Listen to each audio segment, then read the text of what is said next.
ام عندهم الغیب فہم یکتبون. یہ آیت ہے جس پر آج میں نے درس دینا تھا, وقت تھوڑا رہ گیا تو مختصر دیتا ہوں. قرآن کہہ رہے ام عندهم الغیب فہم یکتبون, کیا ان کے پاس غیب کا علم ہے جس کو یہ لکھ رہے ہیں. کیا علم؟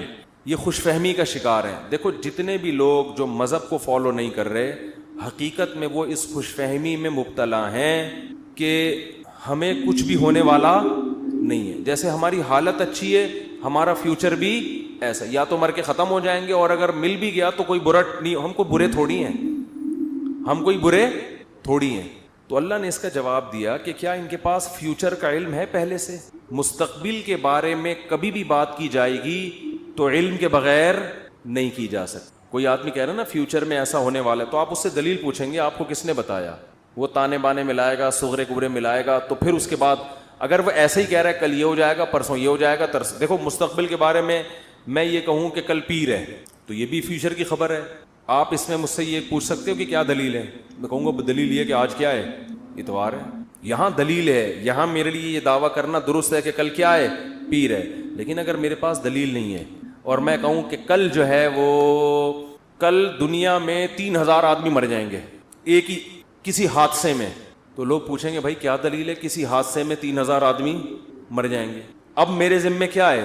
میں کہوں وہ ویسے ہی میرا ذوق کہہ رہا ہے, تو یار کوئی مانے گا کوئی؟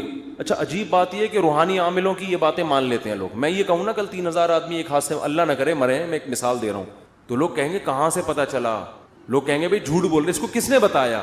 یا تو قاتلوں سے تعلقات ہیں جس نے مارنے کا ارادہ کیا ہے, ایسا بھی نہیں ہے تو یہ ہوائی بات ہوگی. لیکن یہی بات روحانی عامل کرے گا تو لوگ کیا کریں گے؟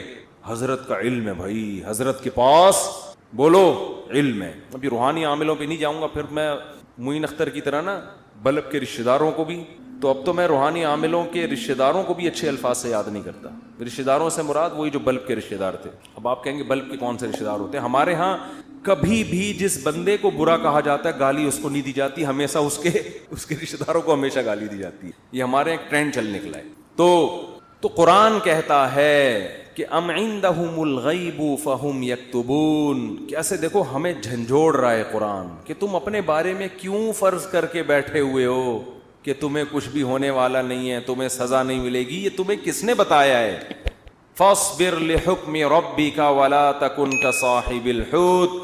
جب نبی یہ مطالبے کرتے تھے تو پھر بھی آگے سے کوئی رسپانس نہیں ملتا تو انسان کو بے انتہا تکلیف ہوتی ہے کہ کن پتھر دل لوگوں سے واسطہ پڑا ہے.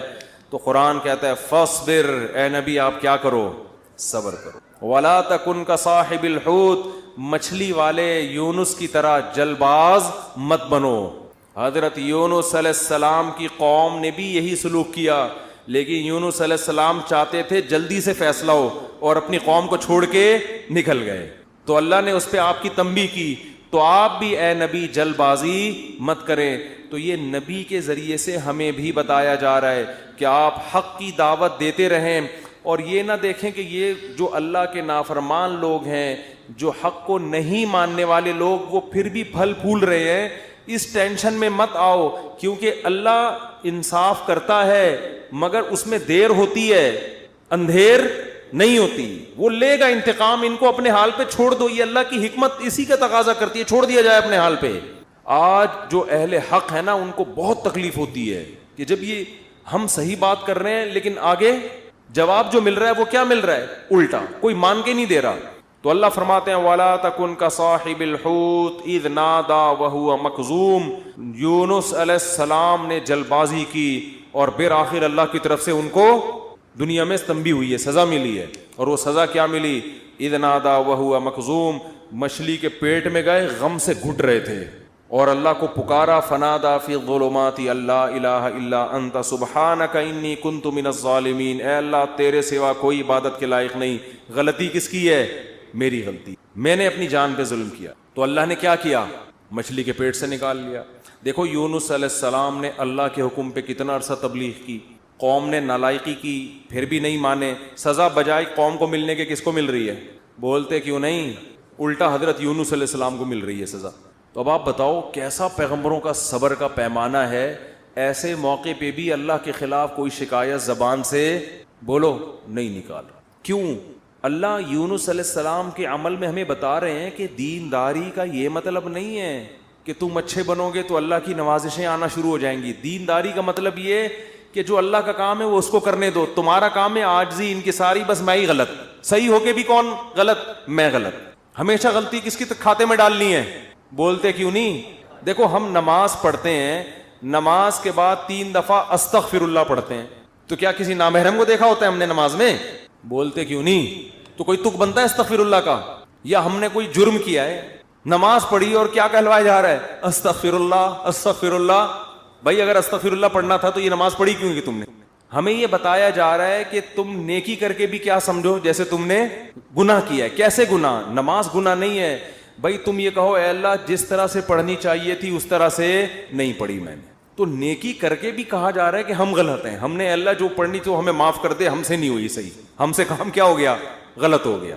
مجھے یاد ہے 25-30 سال پرانا قصہ ہے, چھوٹا بچہ تھا میں اس وقت. ایک تبلیغی جماعت میں نا ایک صاحب کے سال پہ سال لگ رہے تھے, پوری دنیا میں وہ ان کے سفر ہوئے, بڑا انہوں نے وقف کیا ہوا تھا اپنے آپ کو تبلیغی جماعت کے لیے. تو میرا ان سے ٹاکرا ہو گیا, وہ مجھے سمجھانے لگے جماعت میں نکلو سیرو سے, جیسے تبلیغ والے کرتے ہیں. مجھے پتا تھا یہ بہت ہی پرانے کھیڑو ہیں اور ان کی تو زندگیاں گزر گئی ہیں اس کام میں. میں نے کہا ماشاءاللہ اللہ نے آپ سے بڑا کام لیا ہے تبلیغ کا. کہتے ہیں ہاں میں نے بہت بگاڑا ہے تبلیغ کے کام. کہہ رہے ہیں ہم تو کام بنانے والے نہیں, کس میں ہم تو بگاڑنے. کہہ رہے ہیں میں تو بگاڑ ہی رہا ہوں جب سے. مجھے ان کا یہ اسٹائل بہت اچھا لگا. یعنی اپنے آپ کو کہہ رہے ہیں کہ تبلیغی جماعت میں اگر کوئی خرابی ہے تو وہ کس کی وجہ سے ہے؟ بولو. وہ اپنے بارے میں کہہ رہے ہیں وہ کس کی وجہ سے, مجھے نہیں کہہ رہے تھے, اپنے بارے میں کہہ رہے تھے وہ کس کی وجہ سے, میری وجہ سے. کہہ رہے ہیں ہم کام بنانے والے نہیں بلکہ بگاڑنے والے ہیں. اب کوئی فسادی ہوتا تو کہتا ہے جب بگاڑنے والا تو کر کیوں رہا ہے پھر ہمیں, یہ تو اس نے خود کہا ہے, اپنی زبان سے بولا ہے کہ ہم بگاڑنے والے ہیں, یوٹیوب پہ کلپ ڈالتا ہے یہ دیکھو خود. تو مجھے ان کی یہ تواضع پسند آئی. میں نے کہا دیکھو یہ بیچارہ صبح و شام اس کام میں لگا رہتا ہے, مگر یہ کہہ رہا ہے جو تبلیغ کا کام پھیل رہا ہے اس میں جو برکتیں ہو رہی ہیں وہ میرے علاوہ لوگوں کی وجہ سے ہو رہی ہیں, اور جو خرابیاں آ رہی ہیں وہ کس وجہ سے ہو رہی ہیں, وہ ساری میری وجہ سے ہو رہی ہیں. تو آج مارکیٹ میں یہ چیز کیا ہے, شارٹ. ہر اچھا کام میں نے کیا, برا کام ستار بھائی نے کیا. ستار بھائی نہ ملے گا مجھے. ایک دن ایک فون آیا, میں نے فون اٹھایا, کون؟ کہہ رہے ہیں ستار بھائی بات کر رہا ہوں. میں نے کہا بیٹا یہ مجھے نہیں چھوڑے گا, یہ کہے گا مفتی صاحب بہت تم نے جو ہے نا, لیکن وہ شکر ہے ایسی کوئی بات تھی نہیں. تو جنات کا دیکھ لو, قرآن مجید میں آتا ہے کہ جب نبی صلی اللہ علیہ وسلم نے تبلیغ کا کام شروع کیا نا, تو جنات بھی کی ایک جماعت نے نبی کے قرآن کی تلاوت سنی اور جا کے اپنی قوم کو انہوں نے تبلیغ کرنا شروع کی. تو تبلیغ کا انداز دیکھو جنات کا, کیونکہ ہدایت مل گئی تھی ان کو, مسلمان ہو گئے تھے. تو تبلیغ کیسے کر رہے ہیں کہ بھئی دیکھو دنیا میں کوئی بڑا کام ہوا ہے, ہمارا آسمانوں پہ داخلہ بند ہو گیا, انا لا ندری ہمیں نہیں پتا, اشر ارید بمن فی الارض کہ جو اللہ نے محمد صلی اللہ علیہ وسلم کو دنیا میں بھیجا اور شیاطین کا اوپر جانے کا سیٹ اپ بند کر دیا, ہمیں نہیں پتا کہ زمین والوں کے ساتھ شر کا ارادہ, کیونکہ بعض دفعہ اللہ پیغمبروں کو بھیجتے ہیں حجت تمام کرنے کے لیے تاکہ حجت تمام ہو اور پوری قوم کو تباہ کر دیں, تو شر بھی ہوتا ہے نا اس میں. کہہ رہے ہیں انا لا ندری ہمیں نہیں پتا, اشر ارید بمن فی الارض کہ جو لوگ زمین میں رہتے ہیں ان کے ساتھ برائی کا ارادہ کیا گیا ہے, ام اراد بہم ربہم رشدا یا ان کے رب نے ان کے ساتھ بھلائی کا ارادہ کیا ہے.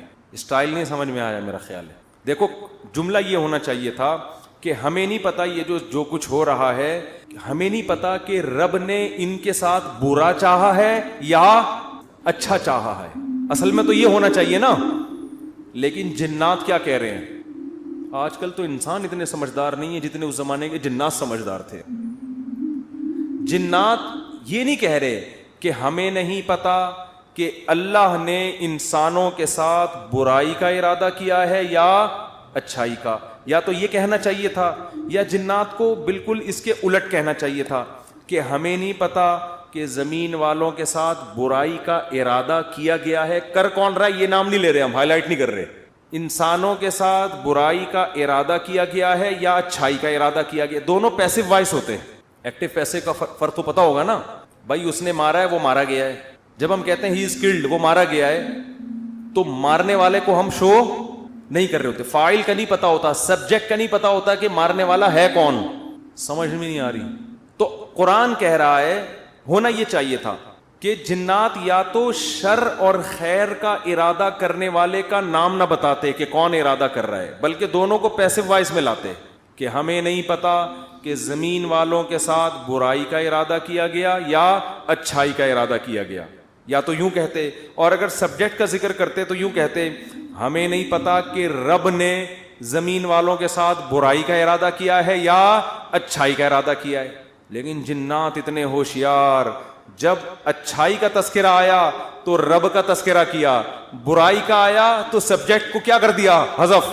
تو کیا کہہ رہے ہیں، انا لا ندری، ساڈی عقل وچ یہ بات نہیں آندی، سانو نہیں پتا کہ اشر ارید بمن فی الارض، پیسو وائس، کہ زمین والوں کے ساتھ برائی کا ارادہ کیا گیا ہے، کون کر رہا ہے یہ نہیں بتائیں گے، یہ میں نہیں بتاؤں گا، یہ نہیں بتاؤں گا میں، حالانکہ وہ بھی کون کر رہا ہے، اللہ ہی کر رہا ہے نا، لیکن اللہ کا نام نہیں لے رہے۔ ہمیں نہیں پتا کہ زمین والوں کے ساتھ برائی کا ارادہ کیا گیا ہے یا اللہ نے اچھائی کا ارادہ کیا ہے۔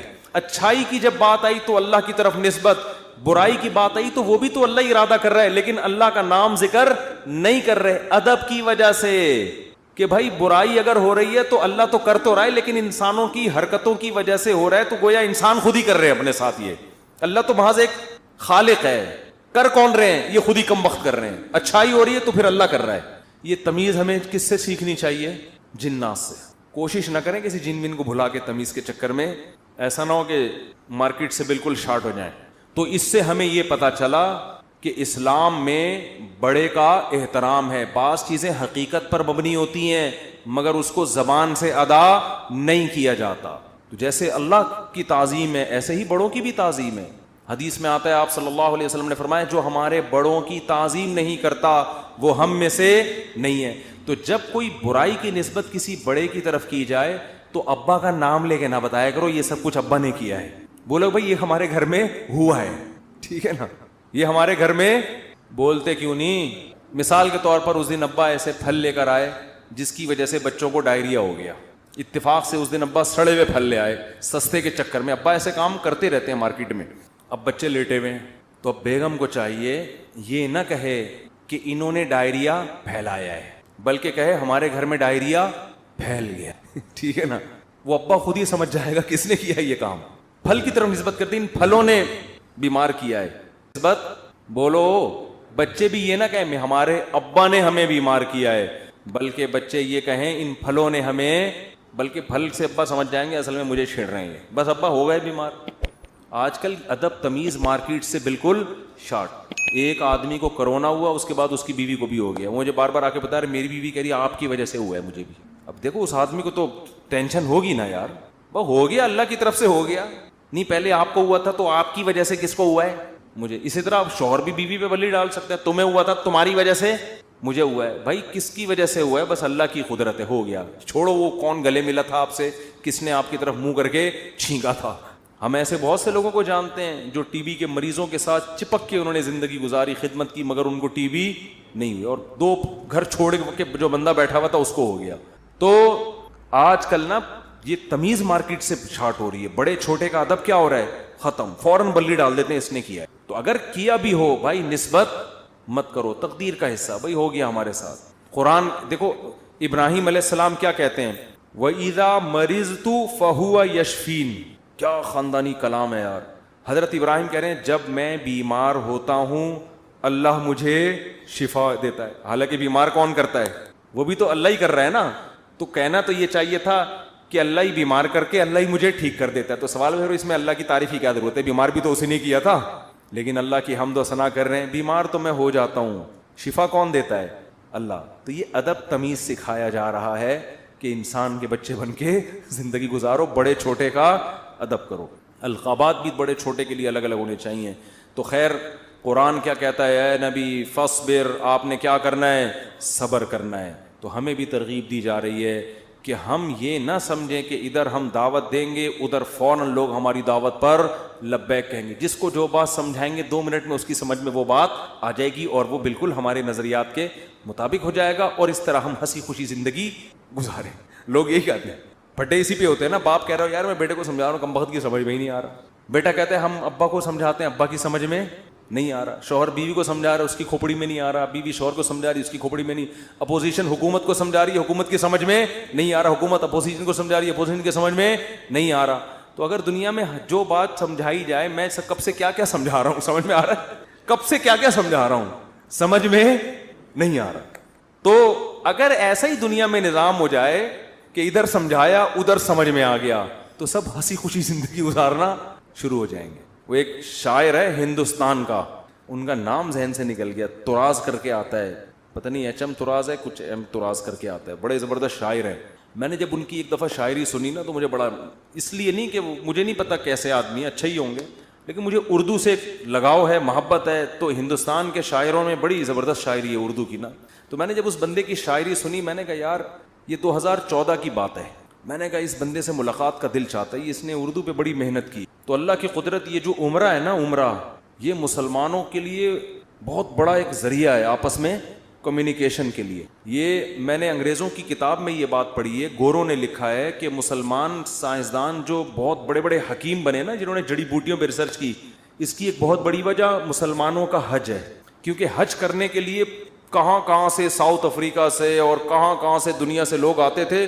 وہ پیدل جنگلوں سے گزرتے اور اس میں جڑی بوٹیوں پہ تحقیق کرتے تھے. آپ ذرا حکیموں کی, پرانے حکیموں کی کتابیں پڑھیں نا, ایسے ایسے جڑی بوٹیوں کے خواص لکھے ہیں, آدمی کہتا ہے انہوں نے ان کو یہ پتہ کہاں سے چلی. تو وہ یہ حج اور عمرے سے جو مسلمانوں کے سفر ہوئے ہیں, پھر مختلف ملکوں کے لوگ آ کے عمرے میں ایک دوسرے سے ملتے ہیں, ایک دوسرے کی تہذیبیں سیکھتے ہیں, سکھاتے ہیں. یہ مسلمانوں کے لیے یہ بہت بڑا ایک ذریعہ بنا ہے. یہ بیت اللہ جو ہے نا, یہ مسلمانوں کو آپس میں کنیکٹ کرنے کا صدیوں سے ایک بہت بڑا ذریعہ ہے. یہاں کے ترکی, پاکستانی, انڈونیشیا سب آ کے کیا ہوتے تھے, مل جاتے ہیں. تو میری خواہش تھی, میں نے کہا یار کبھی ان سے سلام دعا ہو جائے تو اچھا ہے, خوشی ہوگی. تو وہ میں نے ویسے ہی, انڈیا کے کچھ لڑکے بیٹھے ہوئے تھے, بیت اللہ میں عمرہ کیا ہم نے. میں نے کہا یار وہ ایک شاعر ہے, انہوں نے کہا اتفاق سے عمرہ کرنے آیا ہوا ہے. میں نے کہا میری ملاقات کرا دو. تو مجھے نہیں پتا تھا وہ مجھے جانتے ہیں. تو جب ملاقات ہوئی, انہوں نے کہا میں تو آپ سے خود بہت دنوں سے ملنے کا مشتاق, آپ کے بیان سنے بڑا مزہ آتا ہے. اس وقت میرے آڈیو بیان ہوتے تھے. تو بات کیا کر رہا تھا میں, تو ان کا ایک شعر تھا, شعر ہی بھول, شعر کا ایک جملہ مجھے یاد ہے, کیونکہ ہم ہر چیز آدھی یاد کرتے ہیں نا. وہ ابتدائی عشق میں دل ہوا یوں خراب آدھا والا شعر کی وجہ سے. تو اس نے کہیں اپنی محبوبہ کا, شاعر نے تذکرہ کیا ہوگا کہ وہ کہیں چلی گئی, یوں ہو گیا, ٹینشن میں آ گیا. تو اس نے لکھا یہ انہونی نہیں ہوتی تو پھر ہونے کو کیا ہوتا, یہ انہونی نہیں ہوتی تو پھر ہونے کو, یعنی دنیا میں کچھ عجیب سے کام ہوتے ہیں تو پھر ہوتا ہے نا کچھ نہ کچھ, تو آدمی انجوائے کرتا ہے کچھ ہوا ہے. یعنی اگر شاعر کا تخیل بیان کر رہا ہوں, ایسا نا آپ اس شاعر کو کہیں کون سی معشوقہ تھی تمہاری مارکیٹ سے شارٹ ہو گئی, مفتی صاحب نے ہمیں بتایا, شاید ہم پولیس بھیج کے. وہ شاعروں کا کلام کا کچھ بھی مطلب نکالا جا سکتا ہے. محبوبہ کے بجائے کچھ وسیم بھائی کو ڈال دو, ستار بھائی کو ڈال دو, وہ ٹینشن نہیں ہے. شاعر کے کلام کو کبھی الفاظ کو نہیں پکڑا جاتا, اس میں ہر آدمی اپنے حساب سے اس کا مفہوم بیان کر رہا ہوتا ہے. تو ہم نے اس کو اپنے حساب سے اس شعر کو لیا کہ دنیا میں کچھ ہونے کے لیے کچھ انہونیوں کا ہونا بولو ضروری ہے. سمجھ رہے ہو؟ دیکھو بعض لوگ کچھ کر کے موسٹ وانٹیڈ بن جاتے ہیں, تو وہ اسی کو انجوائے کرتے ہیں. کہتے ہیں اگر یہ نہ ہوتا تو ہم موسٹ وانٹیڈ, وہ کیا ہے, بدنام جو ہوں گے تو کیا نام نہ ہوگا. نام پیدا کرنے کے لیے بدنام ہونا بھی ضروری ہے. تو اس نے کہا یہ انہونی نہیں ہوتی تو پھر ہونے کو کیا ہوتا. تو میں یہ کہہ رہا ہوں اگر یہ ٹینشنیں دنیا میں نہ ہو تو ہونے کو کچھ ہو ہی نہیں. آپ نے بیگم کو بات سمجھائی, سمجھ گئی. اس نے آپ کو سمجھایا, آپ کی سمجھ میں فوراً آ گیا کہ یہ کیا کہہ رہے. آپ نے اپنے بچے کو ایک دن کچھ سمجھایا, اس کی سمجھ میں فوراً آ گیا. تو گالیاں ہوتی دنیا میں پھر کوئی بلب کے رشتہ داروں کو گالیاں دیتا, بولو نا. تو خیر اور شر کا مقابلہ کیا ہو جاتا, ختم. پیغمبر امتیوں کو سمجھاتے, 2 منٹ میں بات سمجھ میں آتی. نبی آ کے سمجھاتے, بھائی یہ 360 بت پتھر کے بنے ہوئے تم نے رکھے ہوئے ہیں, یہ غلط ہیں. وہ کہتے ہیں او اچھا, یہ تو بالکل صحیح کہا آپ نے. ہم اپنے ہاتھوں سے اپنے خدا کو بناتے ہیں, یہ بننے میں ہمارے محتاج, تو بھلا یہ ہماری مدد کیسے کریں گے. بات تو کلیئر تھی نا 2-2-4 کی طرح, مگر ان کی کھوپڑی میں نہیں آئی ہے. 10,000 کا لشکر لے کے مکہ پہ حملہ ہوا ہے, خون بہے ہیں, لو عورتیں بیوہ ہوئیں, بچے یتیم ہوئے. اتنی سی بات سمجھانے کے لیے 23 سال کی ٹینشن ہے, پھر جا کے بھی سمجھ میں پھر بھی نہیں آئی. پھر مکہ فتح ہوا تو نبی نے بیت اللہ کے اندر 360 بت گرائے اپنے ہاتھوں سے, وہ بھی طاقت کے زور سے سمجھ میں آئی ہے, ورنہ پھر بھی نہیں آئی. اگر یہ حملہ نہ ہوتا تو آج تک 360 بت رکھے ہوئے ہوتے, آپ دلائل میں مناظرہ ہی کر رہے ہوتے, بحث ہی کر رہے ہوتے کسی کی کھوپڑی میں نہیں آتی بات. تو بھائی اتنی بڑی حقیقت جب بحث سے کسی کی کھوپڑی میں نہیں آئی تو آپ کی بیگم آپ کی فرما بردار کہاں سے بن جائے گی؟ کیونکہ آگے اس کے پاس بھی دلائل ہوتے ہیں سمجھانے کے لیے. آپ اس کو جب سمجھاؤ گے شوہر کے یہ حقوق ہیں تو کہے گی کہ صرف شوہر ہی کے ہیں بیوی کے نہیں ہوتے. اب کیا جواب دو گے آپ؟ اب یا تو 10,000 کا لشکر لے کے سسرال پہ حملہ کرو, یہی ہوگا. 10,000 کا لشکر لے کے کیا کرو؟ سسرال پہ حملہ کرو, اپنے حقوق پاس کرواؤ. ایسا نہیں ہوگا. تو بس یہی ہے کہ آپ نے سمجھایا, نہیں سمجھ میں آیا. اس نے سمجھایا, آپ کی سمجھ میں نہیں آئے. ہنسی خوشی زندگی گزارو. بولو یہ انہونی نہیں ہوتی تو پھر ہونے کو کیا ہوتا. تو اس لیے دنیا میں جو بھی ہو رہا ہے نا, اپنی ذمہ داری پوری کرو, اپنا الو سیدھا رکھو. جو اپنی ذمہ داریاں پوری کرو, باقی جو ہو رہا ہے ہونے دو, ٹھیک ہے نا. حکیم الامہ حضرت مولانا اشرف علی تھانوی رحمۃ اللہ علیہ ایک بات بہت زیادہ فرمایا کرتے تھے کہ جو چیز اختیار میں ہے اس میں سستی نہ کرو, جو اختیار میں نہیں ہے اس کی ٹینشن مت لو. اولاد بگڑ گئی, بھائی آپ نے کوشش کی سمجھانے کی, اب کنٹرول میں نہیں ہے, چھوڑ دو یار. ساری زندگی یہی ٹینشن, نہیں لوگ پالتے ہیں ٹینشن, میرا بچہ کیوں نہیں صحیح ہو رہا, میرا بچہ کیوں نہیں صحیح ہو رہا, میرا بچہ کیوں نہیں صحیح ہو رہا. چھوڑ دے یار اس کو اپنے حال پہ, چھوڑ دو اس کو اپنے حال پہ. یہ کیوں نہیں ٹھیک ہو رہا, وہ کیوں نہیں ٹھیک ہو رہا, یہ کیوں نہیں صحیح ہو رہا, عمران خان نے جو وعدے کیے تھے پورے کیوں نہیں ہو رہے. تمہارے اور کم ٹینشن ہے یار. تو اللہ پوچھ لے گا بھائی جو آپ نے وعدے کیے تھے پورے کیے کہ نہیں کیے. تو جو کام اپنی ذمہ داری میں, حتیٰ کہ کسی نے ان سے پوچھا کہ حضرت میرا نماز میں دل نہیں لگتا, خیالات منتشر رہتے ہیں. انہوں نے فرمایا نماز میں دل لگانے کی کوشش کرنا فرض ہے, دل لگنا فرض نہیں ہے. کوشش کرو, لگے ٹھیک ہے, نہیں لگے تو بھی ٹھیک, ہمارے اختیار میں نہیں ہے بھائی. جب نماز میں دل نہ لگنے کا بھی ٹینشن, کیونکہ اللہ نے کبھی ایسی بات پہ اللہ آپ کو نہیں پکڑے گا جو آپ کے اختیار میں نہیں ہے. ہمارے جامعہ دارالافتاء میں حضرت مفتی رشید احمد صاحب کے ایک مرید تھے کیا ہیں ابھی بھی, تو وہ نماز میں ان کو نیند بہت آتی تھی, ویسے جاگتے رہتے تھے, ادھر نیت باندھی سو گئے, ادھر نیت باندھی کھڑے کھڑے سو رہے ہوتے تھے, سردے میں گئے اٹھ ہی نہیں رہے, کونی مار کے اٹھاتے تھے ان کو, اٹھو بھائی, اور ویسے ٹھیک ٹھاک پھر رہے ہیں. وہ تھے بڑے نیک, ان کو فکر تھی یار نماز میں دل لگانا چاہتا ہوں, اور نمازیں بھی ماشاءاللہ بہت پڑھتے تھے, تہجد کے پابند, لیکن جب کھڑے ہوئے سو جاتے. تو ایک دن انہوں نے لکھا کہ حضرت میں ٹینشن میں آ گیا ہوں, میں نماز میں ادھر نیت باندھی اور ادھر آنکھ لگ گئی. تو فرمایا کوئی ٹینشن لینے کی بات نہیں ہے, نماز کا بھی پورا ثواب مل رہا ہے بھائی, نماز کا بھی پورا ثواب اور نیند کے بھی مزے. کیونکہ یہ آپ اپنے اختیار سے یہ نہیں کر رہے, یہ غیر اختیاری ہے. جان کر کوئی خراٹے لے رہا ہے نا کم بخت نماز میں, کھڑا ہوا ہے اور آنکھیں بند کر کے کوشش کر رہا ہے کہ میں سو جاؤں, یہ غلط ہے. بھئی آپ جاگنے کی کوشش کر رہے ہو پھر بھی نہیں جاگتے, کوئی ٹینشن کی بات نہیں ہے, اس سے نہ کوئی درجات میں کمی آئے گی.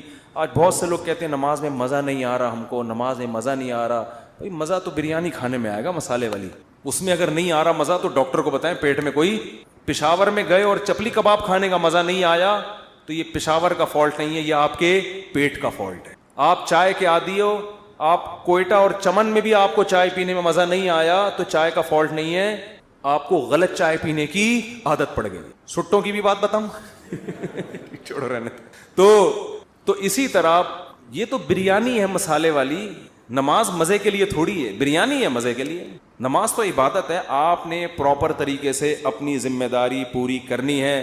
کبھی انسان کی طبیعت میں نشاط ہوتا ہے, بڑا مزہ آ رہا ہوتا ہے نماز میں, آنسو نکل رہے ہوتے ہیں, کبھی طبیعت میں ٹینشن ہوتی ہے, تو آپ اپنی ذمہ داری پوری کرو, ان چکروں میں مت پڑو کہ مزہ آ رہا ہے یا نہیں آ رہا. سمجھتے ہو کہ نہیں؟ دیکھو اللہ تعالیٰ نے انسان کو بنا کے لاوارث نہیں چھوڑا. بہت سے لوگوں کا یہ نظریہ ہے کہ اس کائنات کو اللہ نے بنایا, پھر انسان کے لیے بنایا, اور انسان کو بنا کے, بیٹا ویڈیو نہیں بناؤ لکھا ہوا ہے نا, اور انسان کو بنا کے ایسے ہی لاوارث چھوڑ دیا.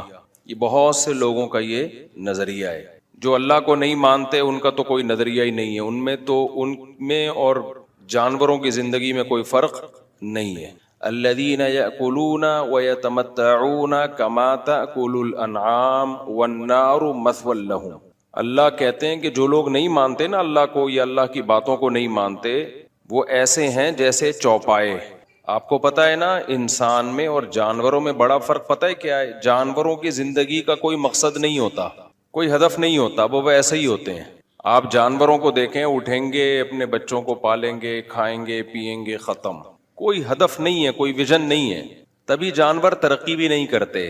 1000 سال پہلے جیسا جانور تھا، خرگوش جیسا تھا، آج بھی ویسے کا ویسے ہی ہے. انسان کا ایک ہدف ہوتا ہے، کبھی وہ ہدف جائز ہوتا ہے، کبھی حرام اور ناجائز ہوتا ہے، اور کبھی ثواب والا ہدف ہوتا ہے. کبھی ناجائز ہدف کو انسان بناتا ہے تو اس میں ترقی کرتا ہے. جیسے جو لوگ بڑے بڑے چور ہوتے ہیں نا، تو وہ ایک دم سے چوری کی اس ترقی تک نہیں پہنچے ہوتے. شروع میں مسجد سے چپل چرائے ہوتے ہیں، پھر ان کا ایک ہدف ہوتا ہے کہ ہم نے بہت بڑا مالدار بننا ہے، پھر وہ تھوڑی بڑی چیزیں چراتے ہیں، پھر وہ ترقی کرتے کرتے کرتے قوم کے سب سے بڑے چور بن جاتے ہیں. جانوروں میں کبھی ایسی ترقی دیکھی؟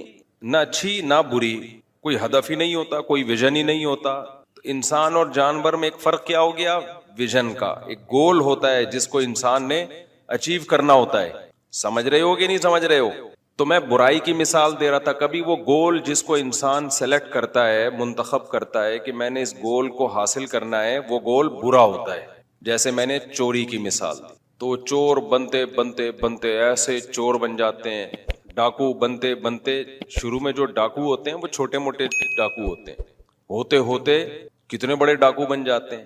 لیکن جانور میں آپ نے جو جانوروں کو دیکھا چور ہوتے ہیں، تو وہ 100 سال پہلے جتنے چور تھے اتنے ہی آ جائیں. ایسا نہیں ہے کہ کوے نے چوری کرتے کرتے اتنا بڑا چور بن گیا کہ اب چوروں کا پورا ایک گینگ بنا لیا اس نے. بھائی 1000 سال پہلے کا کوہ جس حد تک چوری کر سکتا تھا اس حد تک وہ آج بھی چوری کرتا ہے، اس سے آگے وہ نہیں بڑھا ہے. بعض دفعہ انسان ہدف بناتا ہے کسی جائز چیز کو جو نہ اچھی ہوتی ہے اور نہ بری ہوتی ہے. وہ چاہتا ہے مجھے دنیا میں دولت زیادہ ملے، میری صحت زیادہ اچھی ہو، میری لائف لگژری ہو جائے، پرسکون ہو جائے، اور اس کے لیے وہ کوئی غلط طریقہ اختیار بھی نہیں کرتا. یہ ایک ایسا ہدف ہے جو اللہ کی نظر میں نہ اچھا ہے نہ برا ہے. یہ اچھا بن سکتا ہے اچھی نیت کے ساتھ، نیت اچھی نہیں ہے تو نہ یہ اچھا ہے نہ یہ برا. جیسے آپ پیسہ کمانا چاہتے ہو، نارملی پیسہ کمانا جائز کام ہے، کوئی اچھا نہیں ہے. اچھا جب بنے گا جب آپ کی نیت کیا ہو؟ بھئی اچھی نیت ہو، تاکہ میں لوگوں کے سامنے ہاتھ پھیلانے سے بچ جاؤں. اللہ تعالیٰ کو اوپر والا ہاتھ پسند ہے، نیچے والا ہاتھ اللہ کو پسند نہیں ہے. تاکہ میں صدقات و خیرات کروں، تاکہ میری قوم مضبوط ہو جائے. صحت کی فکر کرتا ہے تاکہ میں عبادت اچھی کر سکوں، تاکہ میں لوگوں پہ بوجھ نہ بن سکوں. تو نیت کے ساتھ تو اچھے ہو جائیں گے بذات خود. یہ جائز چیز ہے، اس میں اچھی نیت نہ ہو تو یہ ایک جائز کام ہے. بری نیت ہو تو برا بن جائے گا. یہ یہاں ایک علمی نکتہ بھی بتا دوں میں. دیکھو شریعت میں کچھ کام ایسے ہیں جو ہیں ہی اچھے، جیسے نماز پڑھنا، روزہ رکھنا، حج کرنا. تو ان میں کوئی بھی نیت ہو رہی یہ لازمی کرنے چاہیے جب تک خالصتاً برائی کی نیت نہ ہو جائے. جیسے آپ نماز پڑھنے کے لیے آ رہے ہیں، آپ کی نیت ہے واپسی پہ چپل چوری کروں گا اس لیے نماز پڑھ لیتا ہوں میں، یا میں نماز پڑھ رہا ہوں اس لیے تاکہ وہ مجھے نیک سمجھے، اور نیک جب سمجھے گا تو پھر میں اس سے جب قرضہ مانگوں گا تو قرضہ دے دے گا اور میں قرضہ لے کے بھاگ جاؤں گا. تو یہ ہے نماز پڑھنے سے نیت ہی بری ہے. تو جو اچھے کام ہوتے ہیں نا شریعت میں، ان میں جب تک باقاعدہ برائی کی نیت نہ ہو وہ اچھے ہی رہتے ہیں. ان میں اچھائی کی نیت ضروری نہیں ہے، الگ سے نیت ضروری نہیں ہے. یہ میں اس لیے کہہ رہا ہوں کہ بعض لوگ نماز پڑھنے آتے ہیں، وہ کہتے ہیں پتہ نہیں ہماری نیت اللہ کو راضی کرنا ہے بھی کہ نہیں ہے، پتہ نہیں ہماری نیت میں کوئی ریا نہ آ رہی ہے. او بھائی چھوڑ دو، جو اچھا کام ہے وہ اچھا ہی رہتا ہے.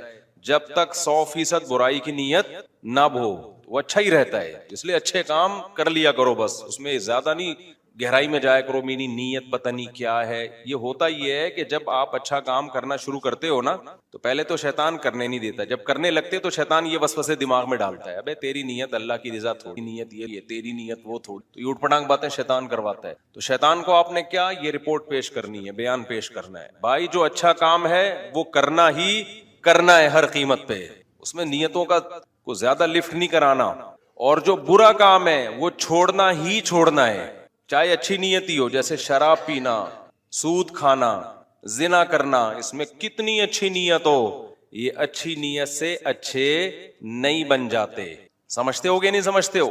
اس لیے علماء کہتے ہیں کہ برائی جو ہے نا، برائی وہ کسی مصلحت سے حلال نہیں ہو جاتی، اور کسی مصلحت کی وجہ سے برائی کرنا تو اس برائی کے آگے مصلحت کو مسالے کی طرح پیس ڈالو. حکیم الامہ مولانا شلبی تھانوی رحمہ اللہ فرمایا کرتے تھے کہ جب کوئی مصلحت ہو نا برائی کرنے میں تو ان مصالح جمع ہے مصلحت کی عربی میں, تو ان مصالح کو مسالے کی طرح پیس ڈالو. بولو ایسی کی تیسی ان مصلحتوں کی. حرام کام نہیں کریں گے ہم, کچھ بھی ہو جائے. اور کچھ کام ہوتے ہیں بیچ میں, وہ نہ جائز ہیں اور نہ ناجائز ہیں, وہ نیت سے اچھے بنتے ہیں. اس میں جیسے تبلیغ والے ایک مثال دیتے ہیں کہ ایک آدمی نے مسجد کے باہر کھونٹا لگا دیا پرانے زمانے میں, کہ لوگ آتے ہیں جانور باندھنے کے لیے, نمازیوں کے پاس جگہ نہیں ہوتی, تو کوئی گدھے گھوڑے پہ آئے گا تو اس کھونٹے پہ اپنا جانور باندھے گا اور نماز پڑھنے چلا جائے گا. تو کھونٹا گاڑنا بذات خود نہ اچھا کام ہے نہ برا کام. اس آدمی نے نیت کر لی اچھائی کی تو اللہ اس کو کیا دے دے گا؟ ثواب. دوسرا آدمی آیا, اس نے کھونٹا اکھاڑ دیا, اس نے یہ سوچا کہ یار کوئی ٹھوکر لگے گا, ٹھوکر لگے گی, نمازی بیچارہ گر جائے گا, تو ایسا نہ ہو کہ مسئلہ ہو جائے, تو اس نے اس کھونٹے کو کیا کر دیا؟ اکھاڑ دیا. ایک ہی عمل ہے, ایک آدمی کھونٹا گاڑ رہا ہے, دوسرا کھونٹا نکال رہا ہے, بالکل الٹا عمل, لیکن اللہ کے ہاں دونوں کو کیا مل رہا ہے؟ ثواب. تو یہ جو کام ہے نا نیتوں کا, اس قسم کے کاموں میں دخل ہے. سمجھتے ہو کہ نہیں سمجھتے ہو؟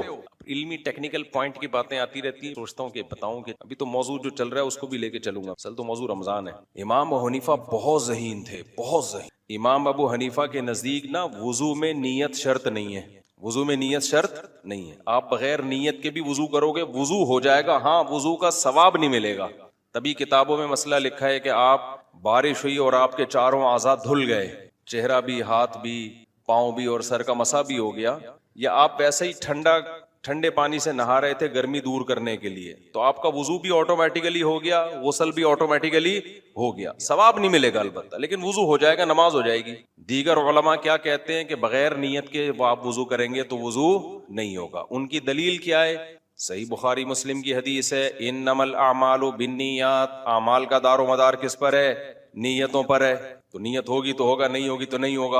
امام و حنیفہ کا جو فقہ ہے نا, پہلی نظر میں لگتا ہے کہ قرآن و حدیث کے اگینسٹ ہے, تبھی اس کے خلاف بہت پروپیگنڈا ہوتا ہے. لیکن جب آپ ڈیپتھ میں جائیں گے نا تو آپ کو پتا چلے گا کہ امام ابو حنیفہ نے بہت گہرائی میں جا کے قرآن و حدیث سے مسائل نکالے ہیں. تو یہ جو حدیث ہے نا کہ انما الاعمال بالنیات, اعمال کا دار و مدار کس پر ہے؟ نیتوں پر ہے. اس حدیث کی اصل تشریح یہ ہے کہ دیکھو اس حدیث کا مطلب یا تو یہ ہوگا کہ اعمال کے صحیح ہونے کا مدار نیت پر ہے, یا اس کا مطلب یہ ہوگا کہ اعمال کے قبول ہونے کا مدار نیت پر ہے. دو ہی مطلب نکل سکتے ہیں نا. قبول ہونے کا مطلب کہ اس پر جو ثواب ملے گا اللہ کے دربار میں وہ جو قبول ہوگا. تو امام حنیفہ کہتے ہیں کہ دیکھو حدیث میں کیا آتا ہے, یہ حدیث کا شان ورود کیا ہے کہ ان صحابی نے ہجرت کی تھی, ایک صحابی نے, اور ہجرت میں ان کی نیت تھی کسی عورت سے نکاح کرنا. پہلے انہوں نے ہجرت نہیں کی, لیکن ایک عورت نے کہا اگر آپ مجھ سے نکاح کرنا چاہتے ہو تو پھر ہجرت کرو گے تو میں نکاح کر لوں گی. تو انہوں نے نکاح کی خاطر کیا کر لیا؟ ہجرت. بخاری مسلم کی حدیث ہے. تو وہ کہتے ہیں دیکھو ایک جگہ سے دوسری جگہ موو کرنا, ایک شہر چھوڑ کر دوسرے شہر جانا, یہ نہ بذات خود گناہ ہے اور نہ بذات خود ثواب ہے. نہ بذات خود گناہ ہے, نہ بذات خود کیا ہے؟ ثواب ہے. تو یہ وہ کام ہے جو نیت سے اچھا بھی بن سکتا ہے اور نیت سے برا بھی بن سکتا ہے. تو ایک شہر کو چھوڑ کر دوسرے شہر جانا اگر اللہ کی رضا کے لیے ہو تو قبول ہوگا, ثواب بن جائے گا. اگر اللہ کی رضا کے لیے نہیں ہے, عورت کے لیے ہے, تو یہ ثواب نہیں بنے گا. بیوی تو مل جائے گی, عورت تو مل جائے گی, ثواب نہیں بنے گا یہ. لیکن اس کے باوجود اس پر ہجرت کے احکام مرتب ہوں گے. جیسے جن صحابی نے عورت سے شادی کی خاطر ہجرت کی تھی, تھوڑی پیچیدہ بحث ہو رہی ہے, بس یہ سمیٹ کے آ رہا ہوں اصل ٹاپک سے. مجھے لگ رہا ہے آپ کے چہروں سے آپ الجھنا شروع ہو گئے کہ یار یہ کیا لے کے بیٹھ گئے. لیکن جن صحابی نے ہجرت کی تو ہجرت کے احکام تو لاگو ہوئے نا ان کے اوپر. جو بھی ہجرت کے شرعی احکام ہیں کہ جو جائیدادیں وہاں چھوڑ کر آئے ہیں ان پر کفار کا تملک ہو گیا کہ نہیں ہو گیا, یہ بحث. جو بھی ہجرت کے فقہی احکام ہیں وہ مرتب ہوتے ہیں, ثواب نہیں ملے گا ان کو, ثواب نہیں ملے گا ان کو. تو وضو بھی ایک ایسی چیز ہے جس کا بنیادی مقصد ہے نماز. سمجھ رہے ہو کہ نہیں سمجھ رہے؟ اور طہارت حاصل کرنا. تو پانی خود طہارت کا ذریعہ ہے, پانی خود صفائی کا ذریعہ ہے. جب آپ نے صفائی کا ذریعہ استعمال کر لیا تو آپ کا وضو ہو گیا, ثواب نہیں ملے گا اگر نیت نہیں ہے. لیکن وضو ہو جائے گا, صحت ہو جائے گی اس وضو کی. صحت کا مطلب اس پر شریعت کے احکام مرتب ہو سکتے ہیں, آپ اس سے نماز پڑھ سکتے ہو. غسل تھا تو غسل ہو گیا, کیونکہ پانی کو اللہ نے خود طاہر قرار دیا ہے, طہور قرار دیا, وہ خود پاک کرتا ہے چیزوں کو. سمجھتے ہو کہ نہیں سمجھتے؟ ہاں, نماز جو ہے نماز, اس میں نیت کے بغیر وہ قبول ہی نہیں ہوگی, یعنی صحیح ہی نہیں ہوگی. وجہ اس کی ہے کہ وہ بذات خود, نماز جو ہے نا بذات خود, وہ ایک ایسا عمل ہے کہ جب تک نیت کو اس میں شامل نہ کریں گے تو کیا پتہ چلے گا کہ آپ جو کھڑے ہوئے ہیں وہ اللہ کی عبادت کی نیت سے کھڑے ہوئے ہیں یا ویسے ہی جھک رہے ہیں آپ. جب آپ قبلے کی طرف رخ کر کے کھڑے ہوتے ہیں تو بات ویسے بھی تو کھڑے ہوتے ہیں نا. کوئی آدمی ویسے ہی یوں کر رہا ہے تو اس کو نماز تھوڑی کہیں گے. تو نیت کے بغیر پتہ ہی نہیں چلے گا. اس کو کہتے ہیں تمییز العادہ عن العبادہ, عادت اور عبادت کو ممتاز کرنے کے لیے یہاں نیت کی ضرورت ہے. اب یہ تو طلبہ کے سامنے کی بحثیں آپ کے سامنے لے کے بیٹھ گیا میں, پیچیدہ ہو گئی ہیں. تو یہ ہمارے لیکچر ہے مشکات کے نا, میرے جو لیکچر اپلوڈ ہوئے ہیں وہ سن لیے گا آپ ڈیٹیل کے ساتھ, اگر کسی کو اس طرح کی علمی بحثوں میں دلچسپی ہے. خیر, تو میں یہ عرض کر رہا تھا کہ 3 قسم کے ہدف ہوتے ہیں انسان کے. ایک ہدف تو برا ہدف ہوتا ہے, ایک ہدف کیا ہوتا ہے جائز ہدف ہوتا ہے, ایک ہدف اچھا ہدف ہوتا ہے. تو جو اچھا ہدف ہے وہ ہے اللہ کی رضا, جنت کا حصول, وہ تو حاصل کرنا ہی کرنا ہے. برے ہدف کو ہر قیمت پہ چھوڑنا ہی چھوڑنا ہے. کچھ اہداف ایسے ہوتے ہیں کہ اگر اچھی نیت کے ساتھ وہ کرو گے تو اچھے بن جائیں گے, بری نیت کے ساتھ کرو گے تو برے بن جائیں گے. کوئی بھی نیت نہیں ہوگی تو نہ اچھے ہوں گے اور نہ برے ہوں گے. سمجھتے ہو گے نہیں سمجھتے؟ وہ کون سے کام ہیں جو آج کل دنیا کے اہداف ہیں؟ مثال کے طور پر صحت اچھی ہو جائے, پیسہ اچھا ہو جائے, عزت مل جائے. آج لوگوں نے انہی کو مقصود بنا لیا ہے.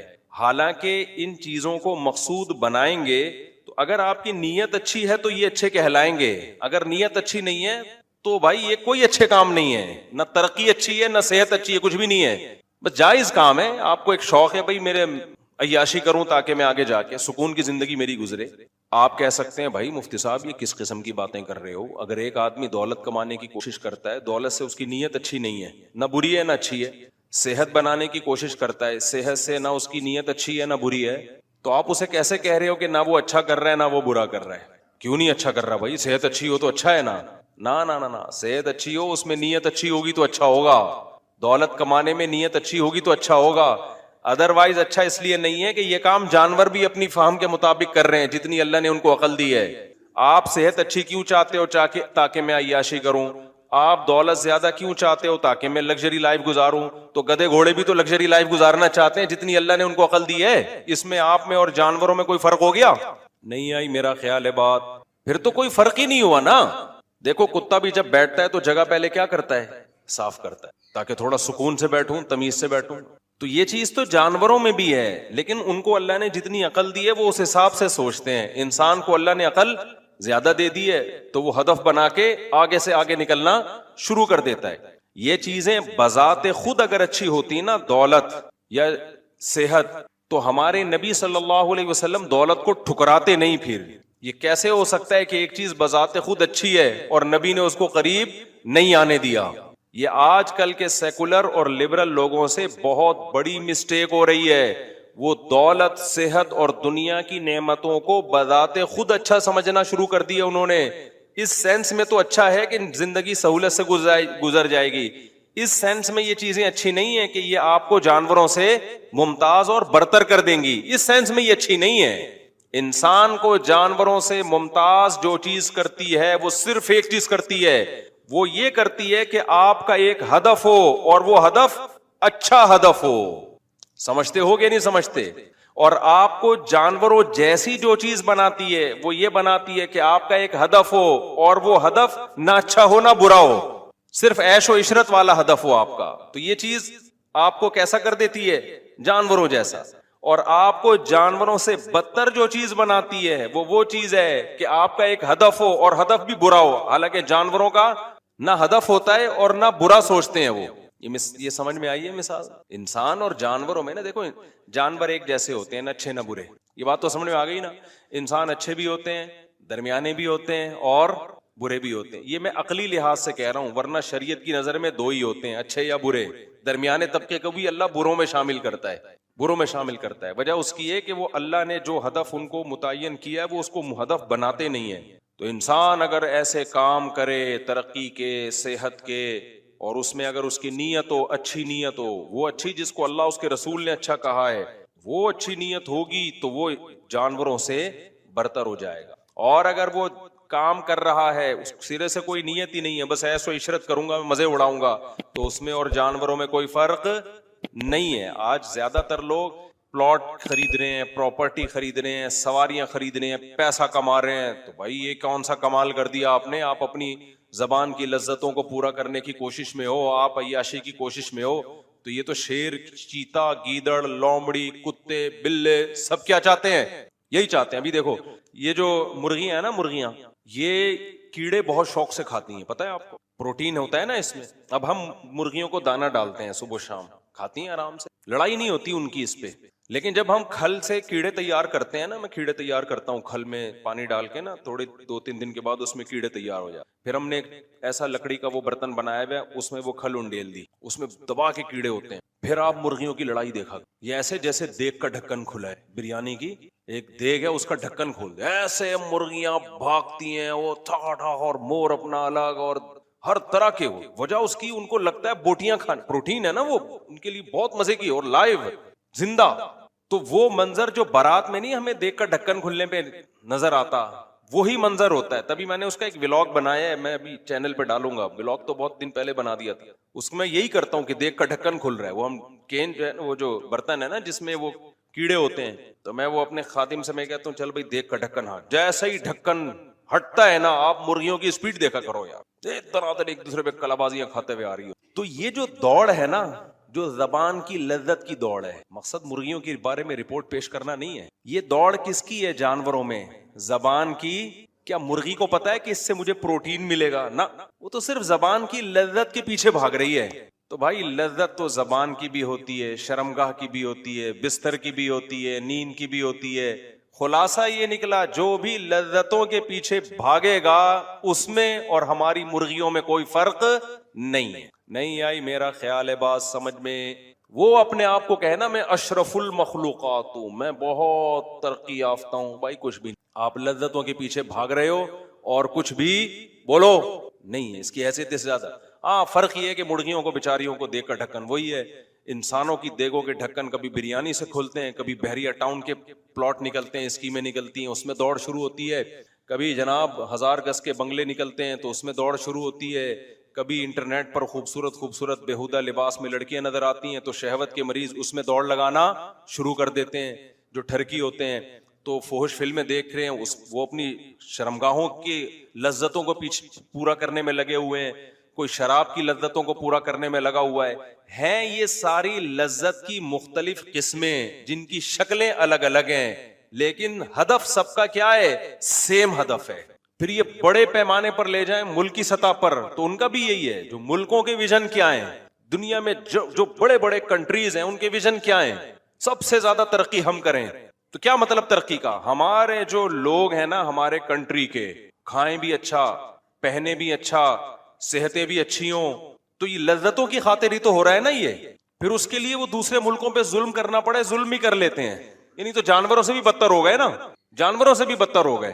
تو پہلے یہ خوب اچھی طرح ذہن میں بٹھا لو کہ لذتوں کے پیچھے بھاگنے والا کسی بھی سینس میں، کسی بھی عنوان سے، چاہے 3 پیس سوٹ اور ٹائی لگا کے وہ لذت، جہاں جو بڑے لوگ ہوتے ہیں نا وہ اس طرح دیگوں کے ڈھکنوں پہ نہیں مرتے. یہ غریبوں کی لذتیں ہیں کہ بارات کا میں دیکھ کا ڈھکن کھلا اور سارے غریب دیکھ کے اندر